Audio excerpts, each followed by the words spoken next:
Monsieur Brouwer, un dernier mot.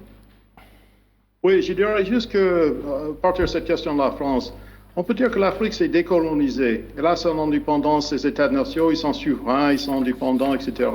La France, par contre, c'est pas aussi clair qu'elle s'est décolonisée. Et je pense que cette question de pardon, de réparation, etc., ça peut aider la France aussi de se décoloniser, de prendre son histoire en main, honnêtement.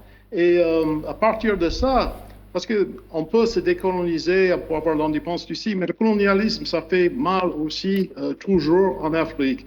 Et on peut voir ça dans le concept psychoanalytique. Il y avait le livre de Karima Lazali, qui est traduit aux États-Unis en anglais, très lu ici, qui prend cette question, mais aussi la question historiographique. Moi, je suis historien, et les effets du colonialisme sur l'historiographie sont très, très lourds, très, très lourds. Et nous, on lutte tout le temps pour décoloniser l'histoire à partir de nos propres recherches, les concepts par lesquels on voit l'histoire, on peut faire notre analyse. Et je pense que si on peut avancer dans cette étape-là de confronter avec le passé colonial et colonial, on peut aussi avancer dans ce chemin aussi. Alors c'est quelque chose que moi, historien, je ne suis pas algérien, c'est pas une histoire personnelle à moi, mais que j'anticipe beaucoup à partir de vos travaux à Alger.